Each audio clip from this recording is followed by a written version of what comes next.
'Tis a depressing sight to behold. Azur Lane, once a titan in the gacha eroge industry, has taken a massive hit. You want to see how bad it is? Take a look. This is just from the recent CN anniversary stream.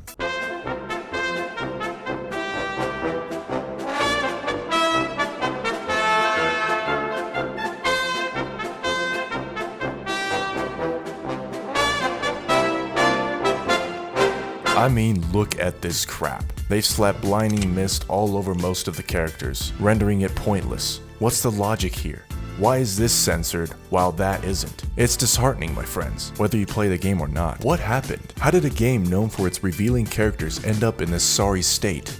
Well, there's actually a pretty pitiful story behind this. Let me introduce you to, formerly, one of the most hated games and devs in the industry, Don Azur Araya, or Velvet Code. Now you might say this is literally Azur Lane in clunky 3D form, and you might be right. Now hold on, Eisen.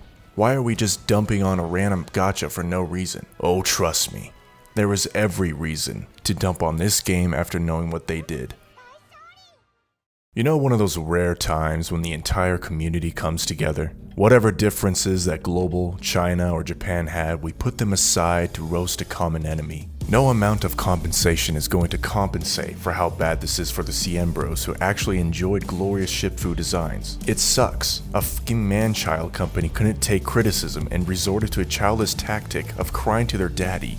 This will affect CN revenues quite a bit, as AL is nothing without its shipfus. This is beyond man-child action done by a game company. Instead of trying to figure out how to make themselves unique and stand on their own to compete in the market, they decided to take legal action against a competitor who never did any harm against them other than being better than what they're doing. This game has united two hostile nations for one purpose: to annihilate Velvet Code. Indeed, it was Velvet Code that reported Azur Lane to the CCP.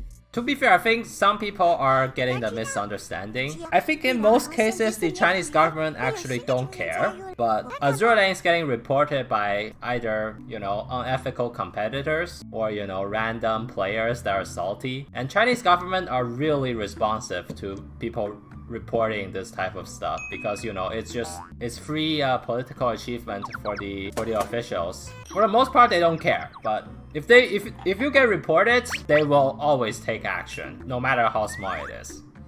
Once the community uncovered the culprit, it was open season on Velvet Code. I'm talking mass downvoting and absolute annihilation. 2.2 out of 10 is one of the lowest scores you can possibly get on Bilibili games. But the destruction of Velvet Code solved nothing for Azur Lane. While I'm sure it felt good to have the community behind your back, the CCP continued its assault, forcing the game to remove vital features and heavily censor countless characters, even those who look perfectly fine.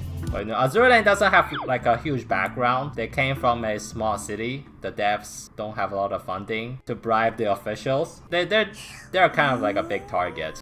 If you compare them to MiHoYo, for example, MiHoYo contributes a lot of tax dollars to the Shanghai government. So when they get tipped off, they got some big bro politicians in the government to back them up. So yeah, Azur Lane is in a real tough spot right now. Not only is the game getting hit with censorship, there's other aspects of the game that needs addressing that has nothing to do with censorship, like updates and meaningful endgame content, but that's besides the point. Thankfully, other servers haven't been hit by these regulations, and despite the speculations, we still get skins that I can't even show on YouTube. The moral of the story is, don't mess with established games that feature cute waifus, alright? No one wins in the end. No one gets the last laugh. Well, except maybe those few die-hard Konkol fans, but they're a rare breed. I hope Yongshi's other game, Aether Gazer, continues to do okay for them. I'm not jumping ship or anything, but I hope they don't end up in the red and have to divert any resources away from Azur Lane. This isn't over either. I think we'll be getting new updates about the situation soon, and I'll probably cover that in a future video. But let's leave you with a positive note.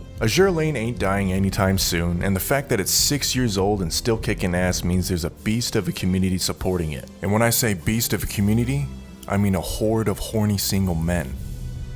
Take care, brothers. Until next time.